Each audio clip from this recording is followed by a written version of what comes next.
Nesse tempo nós temos visto muitas coisas acontecerem, né? Nós temos visto muitas pessoas serem abaladas por aquilo que o mundo tem vivido.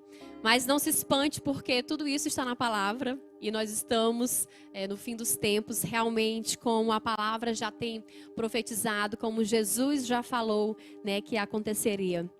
Mas existe algo que nós precisamos nos preocupar nesse tempo, de andarmos saudáveis espiritualmente e emocionalmente. Mas o que eu quero falar para você essa noite é sobre aquilo que é interno, né? Sobre aquilo que abala suas emoções de forma interna, sobre aquilo que abala a sua vida espiritual de forma interna. E é muito importante nós identificarmos aquilo que tem acontecido em nossas vidas para saber como tratar, a quem recorrer, né? Como reagir. Nós fomos criados à imagem e semelhança de Deus, como diz lá em Gênesis capítulo 1, 27.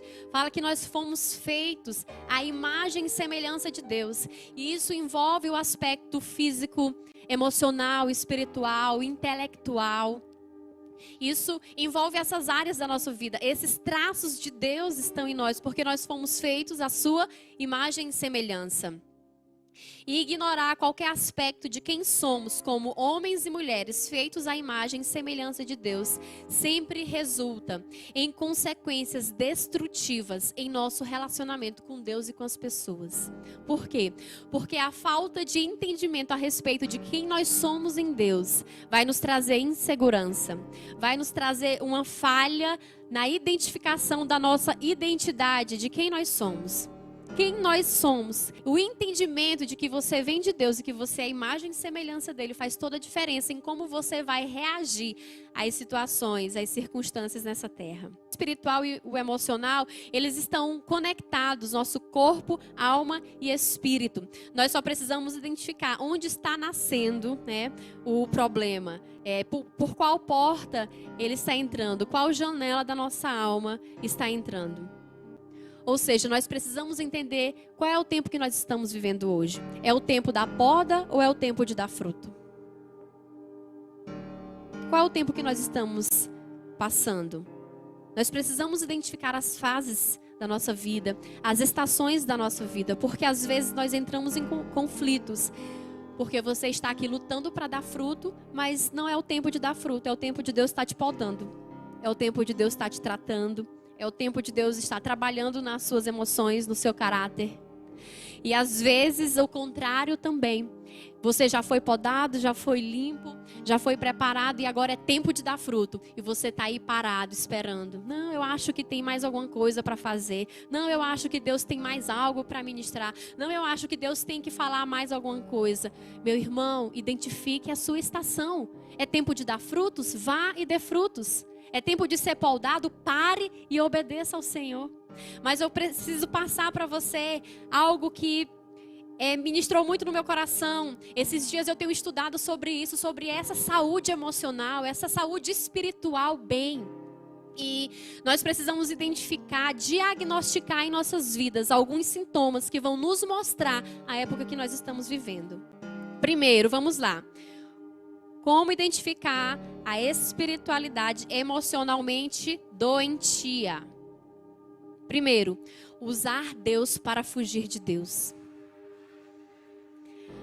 Quando você identifica que você tem fugido do tratamento de Deus na sua vida através da obra que você faz para Ele, você já está identificando um ponto de que você não está bem. E o que isso quer dizer? Isso quer dizer que muitas vezes nós estamos fazendo coisas para Deus, mas nós não estamos tendo uma intimidade onde Deus vai falar conosco. Nós estamos nos enchendo de muitas tarefas, muitas atividades dentro daquilo que nós podemos fazer dentro da igreja, dentro da sua comunidade, no lugar que você está, para você fugir do que realmente Deus quer para você. Às vezes você está fazendo coisas que não é o seu chamado, está fazendo coisas que não foi o que Deus te chamou para fazer, que você não foi preparado para isso, mas você entra em qualquer porta que se abre para você fugir de Deus. Esse é um sintoma, quando você se envolve em fazer coisa demais que Deus não está te mandando fazer. Gente, vai dando glória a Deus aí, porque eu quero entender se vocês estão captando. Segunda coisa, ignorar as emoções de raiva, tristeza e medo. Você sente raiva constantemente, você sente medo, você sente tristeza diariamente, e isso é um sintoma de que você não está bem. Porque não é normal a pessoa ter raiva o tempo todo. Não é normal a pessoa estar triste o tempo todo, ter medo o tempo todo. Isso não é o normal. Isso não é o saudável. Então esse é um outro ponto em que você vai identificar que você está precisando de uma cura. Terceiro ponto, morrer para as coisas erradas. O que é morrer para as coisas erradas? Quando Cristo nos chamou, Ele nos chamou para morrermos para o pecado e para as coisas do mundo. Só que muitas pessoas decidem morrer para aquilo que é errado. Decidem morrer para aqueles que lhe corrigem. Decidem morrer para aquelas amizades que levam para mais perto de Deus. Decide morrer os dons e talentos que Deus entregou e para de exercer aquilo que Deus entregou sobre a sua vida. E outras coisas você vai identificando que você tem parado de viver e que o que não era para deixar. Quarta coisa, negar o impacto do passado sobre o seu presente. Quando você veio para Cristo, a palavra de Deus diz que todas as coisas se fizeram novas.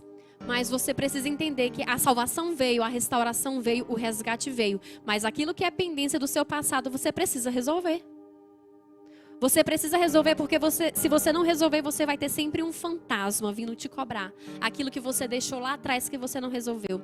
Um perdão que você não liberou. Uma pessoa que você não pediu perdão. Uma pessoa que você comprou e não pagou. Uma promessa que você fez e não cumpriu. São detalhes do seu passado que se tornam fantasmas e te atormentam. E isso traz doença para a sua alma, para as suas emoções. Quinta coisa, dividir nossa vida entre secular e sagrado. Quem nasceu de novo tem uma vida só, uma vida santa, uma vida para Cristo. Não tem como ela separar. Aqui no serviço eu sou eu me comporto de uma forma, eu visto a minha identidade aqui e na igreja eu tenho outra identidade. Não tem como separar. Na escola, a minha escola é o tempo que eu estou vivendo aqui, o meu secular. O meu trabalho é o secular. No meio dos meus parentes que não são cristãos, eu sou o secular. Não, você é um só. E a Bíblia diz, aquele que é santo, santifique-se mais. Não tem como você separar na sua vida o que é secular e o que é cristão, o que é sagrado. Você é uma pessoa só, um cristão. Amém? Amém? Sexto, fazer para Deus ao invés de estar em Deus e com Deus. Uma coisa é você ser espiritual, outra coisa é você exercer uma espiritualidade. O que é isso? Você ser espiritual é você ter uma vida com Deus. É você ter uma vida conforme a palavra. É você obedecer os mandamentos do Senhor e não tem como negociar isso. Isso é ser espiritual. É alguém que vive o que Cristo ensinou que tem que viver. É viver o que o Espírito Santo conduz, é viver a palavra. E viver a espiritualidade é você ser bonzinho, é você ser caridoso, é você achar que vai receber a salvação pelo mérito daquilo que você faz. Isso é fazer as coisas achando que é de Deus, mas é sem Deus. Sétimo, espiritualizar todo conflito. Isso é culpa do diabo. Isso é Satanás. Isso é um demônio que está aqui fazendo essa arruaça. Não, meu querido, muita coisa não é culpa do Satanás, não. É você. É o seu pecado. A Bíblia diz que a gente colhe aquilo que a gente planta. Então, quando você começa a espiritualizar todo o conflito que acontece, você está tirando a responsabilidade das suas costas. Você está tirando a responsabilidade daquilo que é culpa sua, daquilo que foi decisão errada sua, daquilo que foi reação errada sua. Então, esse é um outro diagnóstico de uma pessoa que não está saudável espiritualmente. Ela bota a culpa em Satanás. Oitavo, encobrir a fragilidade, a fraqueza e o fracasso. Gente, quando a pessoa é forte o tempo todo, desconfie. Porque não existe ninguém que é forte o tempo todo. Todos nós temos fraquezas, todos nós temos medo, todos nós temos fragilidades. Isso é do nosso humano, isso é da nossa natureza. Então, quando a pessoa tenta mostrar o tempo todo que ela é forte, o tempo todo que ela pode fazer tudo, isso é um traço de que essa pessoa não é saudável espiritualmente. Tem alguma coisa errada, porque ninguém é 100% o tempo todo. Ninguém é 100% o tempo todo. Então, quando você esconde isso, quando você está passando por uma dificuldade, quando você está em conflito emocional, quando você está passando por uma luta e você nunca pede ajuda, você nunca compartilha com ninguém, você tenta passar por tudo sozinho o tempo todo, você não está bem. Você não está bem. 9, viver sem limites. Gente, isso é muito forte. A pessoa que ela não tem limites, ela vive o tempo todo exposta ao perigo. Por quê? Porque ela não tem limites, não tem regras. Então, a pessoa que ela vive sem limites, ela com certeza vai andar na corda bamba o tempo todo. Por quê? Porque ela também não aceita os limites que são impostos por outras pessoas sobre a vida dela. Quando a pessoa não aceita os limites, ela não está saudável espiritualmente. 10º, essa é muito forte. Julgar a jornada espiritual de outras pessoas e não olhar para a sua. Gente, as críticas. É muito bom quando nós recebemos uma crítica que vem de um líder nosso, de um pastor nosso, que nos chama aqui para corrigir. Olha, eu tenho algo para lhe mostrar. É uma correção. Usar a crítica para difamar as pessoas. Usar a crítica para falar mal. Olha, lá em Mateus capítulo 7... do verso 1 ao 5, fala sobre as pessoas que tentam tirar o cisco no olho do outro, mas não olha para a trave que está dentro do seu olho. Ele diz o quê? Hipócrita. Tira primeiro esse pau que está dentro do teu olho enorme, e depois tu tenta tirar a sujeira, o cisquinho que está no olho do teu irmão. Gente, o julgar a vida das outras pessoas, o julgar o nível espiritual que as outras pessoas estão, só mostra o tanto de orgulho que nós carregamos dentro de nós. Porque quando nós começamos a julgar, sem levarmos uma solução para aquela pessoa, nós estamos nos colocando num patamar maior do que ela e nos julgando que somos mais espirituais do que ela. Nós precisamos vigiar muito com os nossos lábios, com a nossa língua, tudo que sai da nossa boca. Lá em Mateus diz, tudo que você fala, um dia você vai prestar conta diante do tribunal de Deus. Imagina o tanto de palavra que você tem falado sem pensar. Imagine o tanto de palavras de críticas, de acusações, às vezes até mesmo brincadeiras sem respeito, que ferem as pessoas. Ferem. Às vezes você vai brincar com algo que é uma grande ferida na vida da pessoa. Você brinca, deixa ela para lá, abre a ferida e pronto. Nós precisamos buscar maturidade espiritual. Maturidade espiritual. A palavra de Deus, ela é um manual recheado de todas as orientações que nós precisamos para vivermos bem, para sermos pessoas maduras, para sermos pessoas saudáveis emocionalmente. O problema é quando nós negligenciamos isso e não temos uma vida de leitura da palavra. Quando nós não lemos a palavra, nós estamos trazendo condenação sobre as nossas vidas. Porque a palavra de Deus diz que aquele que não conhece a palavra, ele peca. Porque ele não tem entendimento daquilo que ele faz, ele não tem conhecimento. Então, uma coisa que você precisa ativar na sua vida é a leitura da palavra. Porque o próprio Espírito Santo de Deus vai te convencer de tudo aquilo que precisa ser tratado, de tudo aquilo que precisa ser poldado na sua vida. Depois de nós identificarmos tudo isso, nós precisamos colocar uma ordem em nossas atitudes. Eu quero que você visualize agora uma locomotiva, um trem. No trem existe a cabine principal, lá do comandante, e existe os vagões que vêm depois. Eu quero que você visualize agora a cabine, está em primeiro lugar, o segundo vagão e o terceiro vagão. Você precisa entender que na nossa vida, nós precisamos que Deus seja o condutor que está lá na primeira cabine. Nesse trilho, nesse trem, nós precisamos que Deus esteja em primeiro lugar. Em segundo lugar, precisa estar a nossa fé. Porque nós cremos no Deus que está no comando. E a nossa fé que vai controlar os nossos sentimentos, que tem que ficar lá no terceiro vagão. Os nossos sentimentos, as nossas emoções precisam ser dominados por Deus e pela nossa fé. Nós precisamos submeter os nossos sentimentos àquele que nós cremos, que é Deus. Quando nós alinhamos esse trilho, as nossas emoções a esse trilho, nós vamos começar a identificar a cura do Senhor nas nossas vidas. E a cura começa por aí. Eu sei que eu falei muita coisa que você possa ter se identificado. E você precisa entender que nós não temos que morrer para as coisas boas. Nós temos que morrer para as coisas ruins. Lá em Colossenses capítulo 3, verso 5, fala que nós precisamos matar os desejos da nossa carne.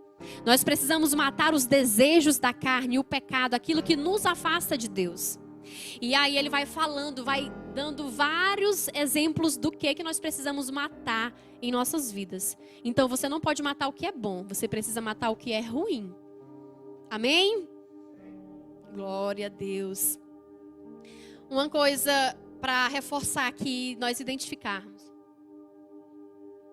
Algumas coisas que nós precisamos deixar morrer em nós. Atitudes defensivas, tipo, quando a pessoa vem lhe corrigir, você se defende logo.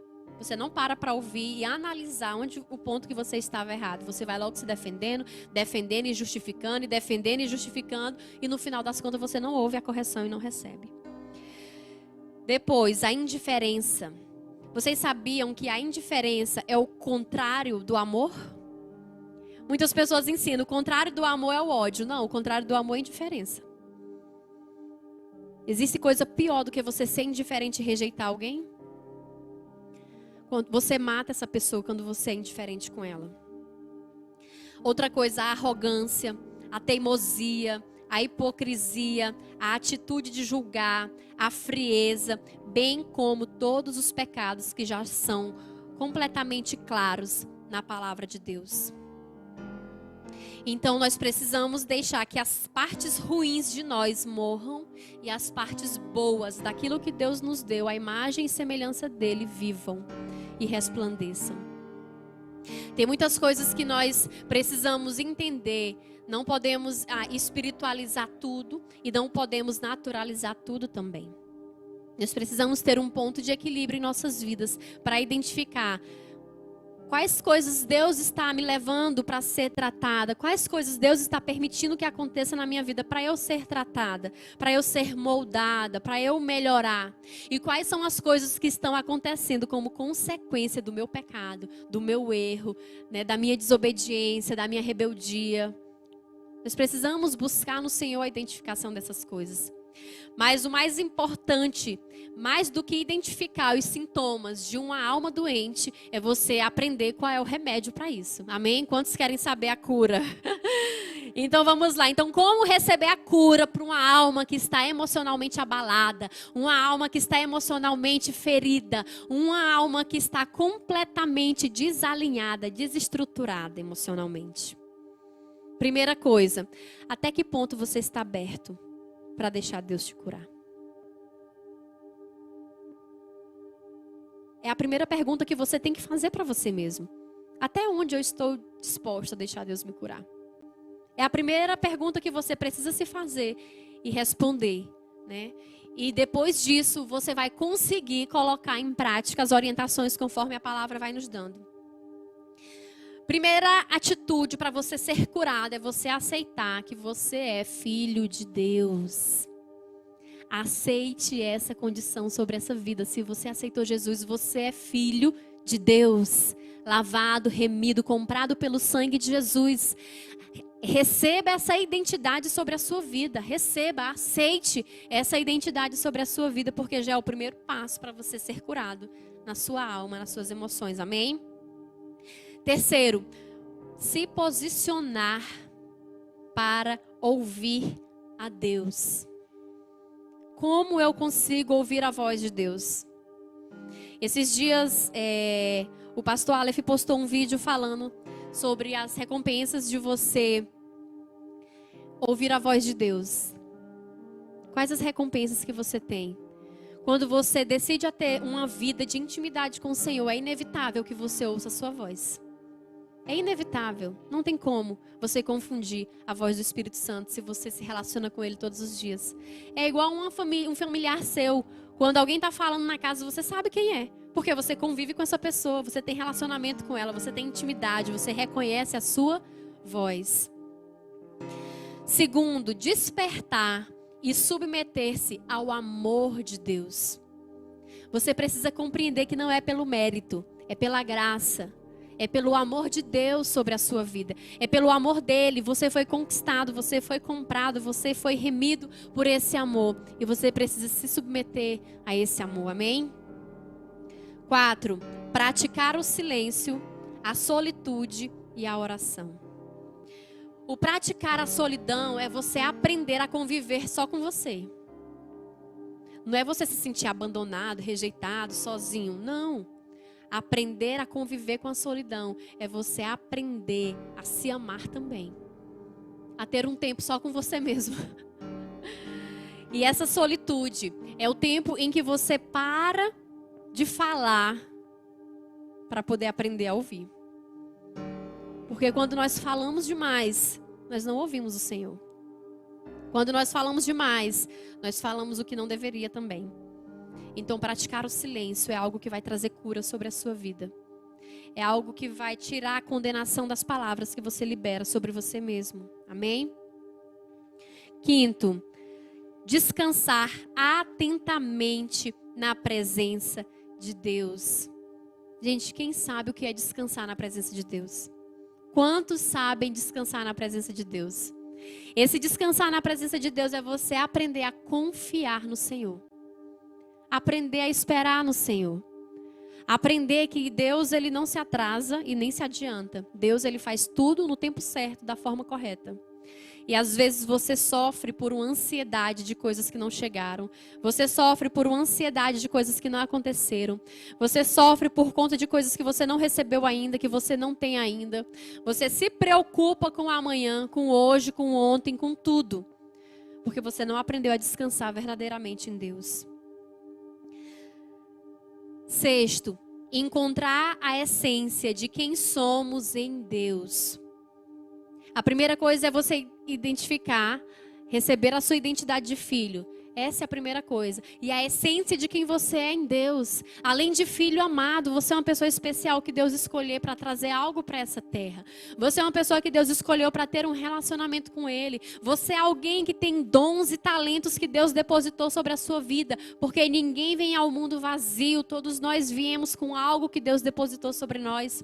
E nós precisamos identificar isso, que você tem uma importância. Você tem algo para colaborar com a humanidade. E esse algo está dentro de você. E vai se revelar através do Espírito Santo, quanto mais você der liberdade para ele agir. Amém? 7. Amar aos outros como resultado de amar a Deus. Amar aos outros como você ama a Deus. Isso é algo que vai lhe ajudar a ter mais compaixão pelas pessoas. É algo que vai lhe ajudar a ter olhar de misericórdia. E quando você olha com olhar de misericórdia, com olhar de amor, com olhar de compaixão, o julgamento morre, as críticas calam. As críticas cessam, porque não há espaço para julgar. Só há espaço para amar, para perdoar, para ensinar, para corrigir, para repreender. Isso tudo é manifestação de amor, amém? 8. Aprender a resolver conflitos de forma madura e negociar soluções que levem em conta as perspectivas do outro. Gente, esse nível de maturidade eu desejo para toda a nossa juventude, amém?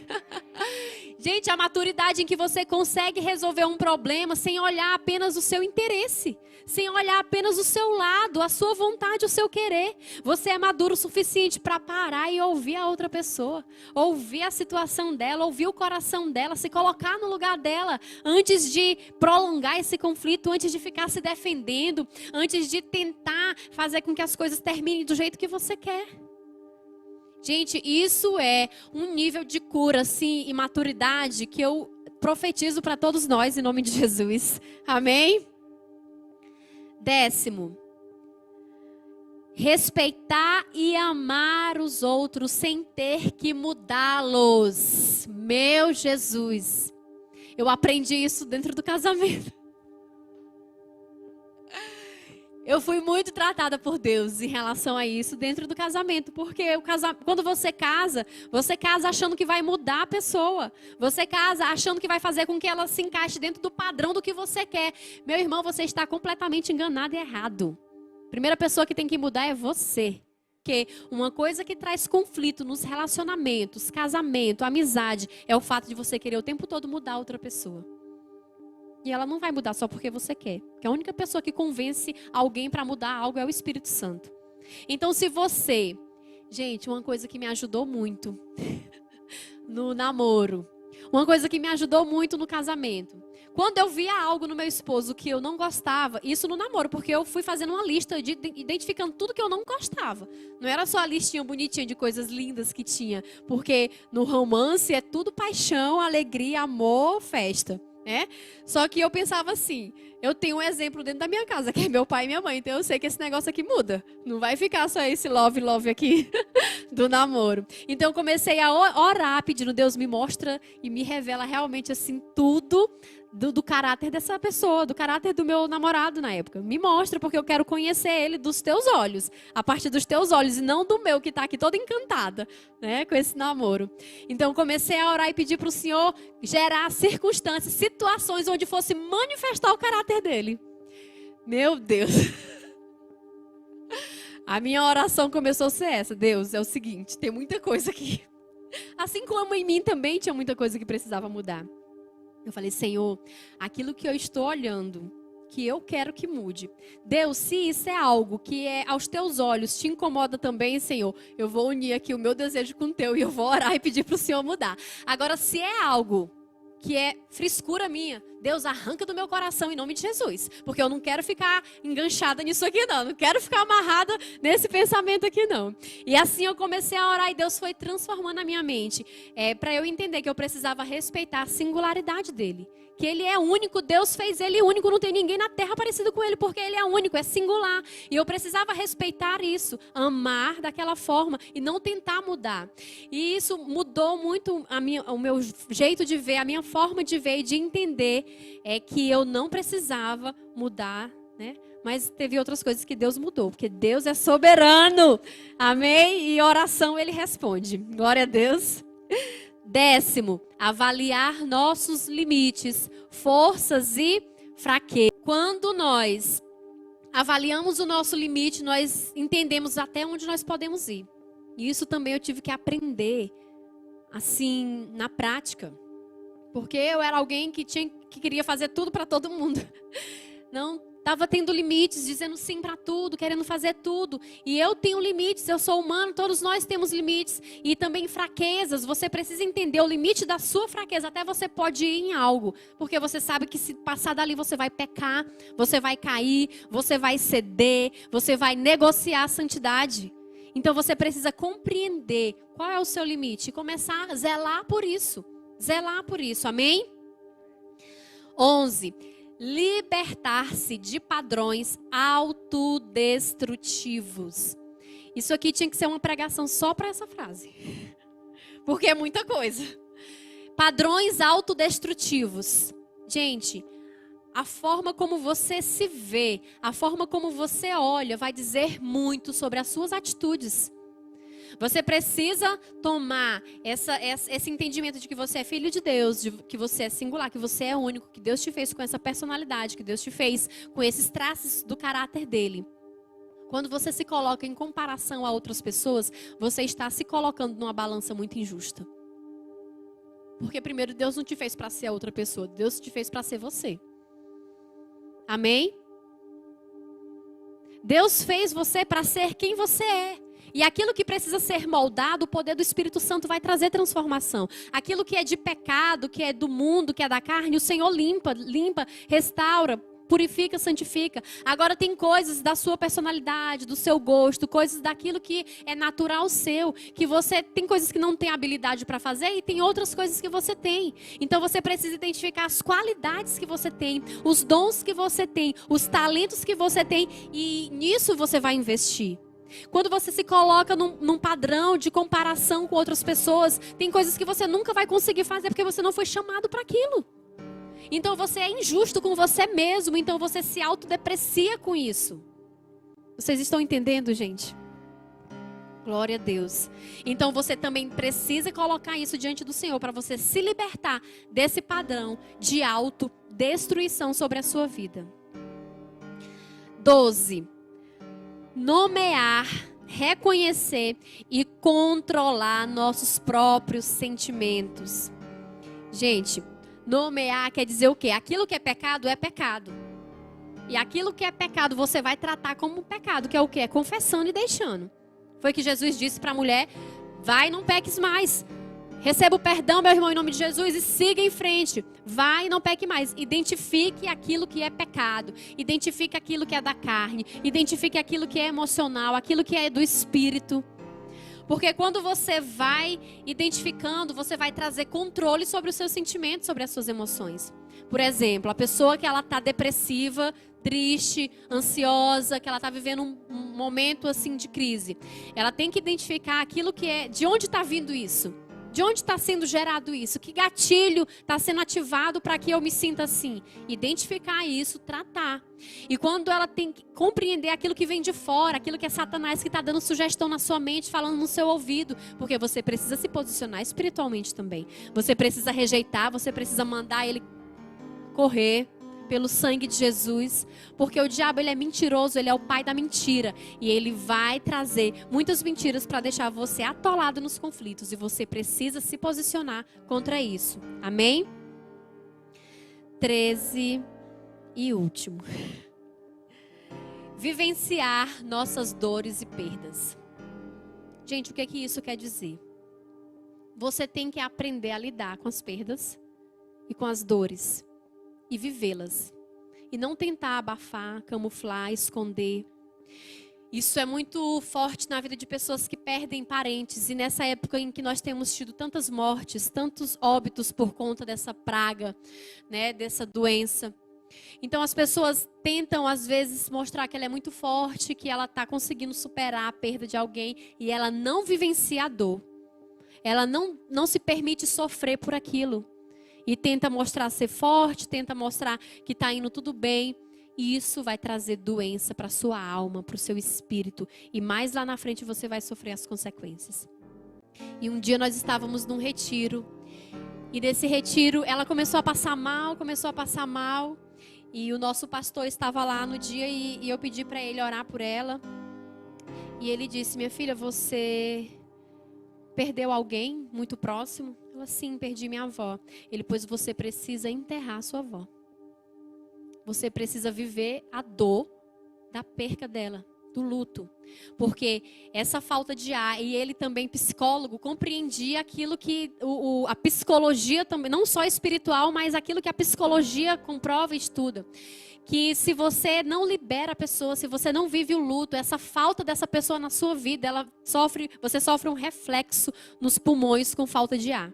Porque é aquilo que a pessoa simboliza para você, a falta dessa pessoa na sua vida. E isso é muito louco de se compreender, é algo muito sobrenatural também. Então nós precisamos aprender a viver cada fase da nossa vida, né? A palavra de Deus diz que há tempo de chorar, tempo de se alegrar, tempo de plantar, tempo de colher, tempo de cada coisa nessa terra. E nós precisamos viver cada uma delas. Então, perdeu alguém, está sofrendo, sofra mesmo. Sofra, chore, sinta dor e depois você vai conseguir viver bem, porque o tempo do luto você conseguiu passar. E você, simbolicamente, ali aquela pessoa, você compreendeu que o tempo que ela tinha que viver e o tempo que você tinha que aproveitar com ela, você fez. Agora, outra coisa é você também carregar culpa. Se arrepender de não ter dado o melhor para aquela pessoa que partiu, de não ter dito frases que você deveria dizer, de não ter amado mais, cuidado mais. Faça isso enquanto está vivo, em nome de Jesus. Aproveite o hoje para viver isso. Aproveite o hoje para falar que ama. Aproveite o hoje para respeitar, para honrar, para abençoar, para perdoar, para pedir perdão, para reconhecer o seu erro. Porque você só tem hoje para viver isso. O amanhã não nos pertence. Nós só temos o hoje. Você só tem o hoje para contar. Você não pode contar com o amanhã. Porque você não sabe o que vai acontecer com você daqui a 20 minutos. Somente o Senhor sabe. É por isso que Jesus diz que nós precisamos estar atentos, porque Ele vai voltar como um ladrão que não avisa a hora que vai entrar. Um ladrão que não avisa a hora que vem para roubar. É assim que Jesus vai voltar. Então, a volta de Jesus pode ser agora para você. Então, você precisa estar preparado. Sabe, quando eu tive revelação disso, quando eu compreendi isso, foi quando meu pai morreu. Quando meu pai morreu, eu entendi claramente isso no meu espírito. A volta de Jesus para ele foi agora, porque ele morreu salvo. Ele partiu para a glória. Porque depois que morre, acabou-se. Não tem mais o que fazer. Segue-se o juízo. Amém? Então você vai procurar viver a sua vida hoje. Você vai procurar essa cura hoje. Você vai procurar esse conserto hoje. Você vai procurar viver o caráter de Cristo hoje, porque você só tem o hoje para contar. Amém?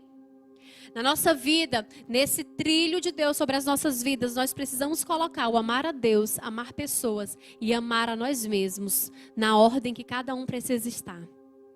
Então, se você ama a Deus, você ama o seu próximo, como você ama a si mesmo. Não tem como nós amarmos o nosso irmão que nós vemos. Como nós vamos, se Deus que a gente não vê, como a gente vai amar a Deus que a gente não vê, se a gente não ama o irmão que a gente vê?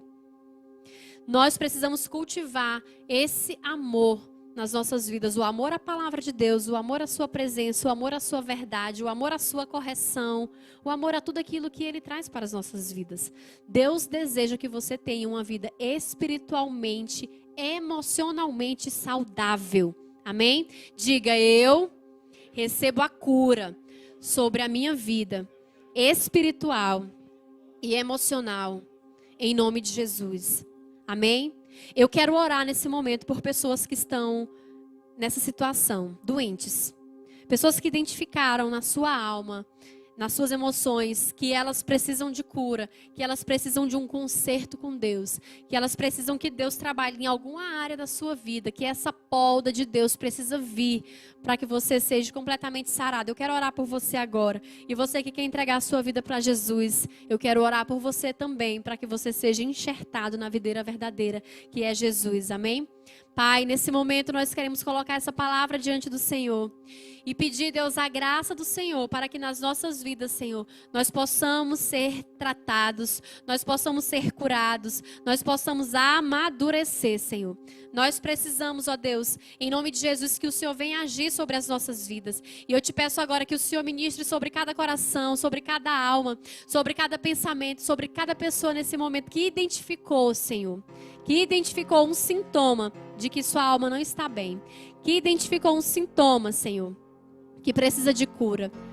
Em nome de Jesus, que o primeiro passo, Senhor, seja o arrependimento, seja a identificação, seja a confissão e o abandonar, Senhor, o erro, abandonar o pecado e aceitar a condição de filho amado do Senhor, que precisa, Deus, de uma restauração na sua alma. Em nome de Jesus, eu abençoo aqueles que estão entregando suas vidas para Jesus também. Aqueles que estão vindo pela primeira vez, Senhor. Que o Teu Espírito visite a cada um, que o poder do Teu sangue cubra cada um, que o Senhor escreva o nome de cada um no livro da vida, Pai. Em nome de Jesus, nós te agradecemos. Que a vida do Senhor venha sobre nós. Que o reino de Deus venha sobre nós. Que a vontade do Senhor venha sobre nós. E que a vontade do Senhor prevaleça em nossas vidas, hoje e para sempre. Em nome de Jesus, amém? Você que está entregando a sua vida a Jesus. Você que nunca tomou essa decisão. Ou você que estava afastado. Você pode escrever aí nos comentários, no chat do YouTube. Você pode nos procurar também pelas mídias sociais, Instagram, Facebook. E nós estaremos acompanhando você, orando por você, colocando um discipulador para cuidar da sua vida. Porque o melhor lugar que você pode estar é vivendo com Jesus, é vivendo na presença do Senhor. E que você preste atenção, Jesus está à porta batendo. Jesus está voltando. Todos os sinais já revelam isso e não tem como nós negarmos. Então entenda que a salvação é uma decisão sua. Jesus está à sua disposição. Em nome de Jesus. Amém?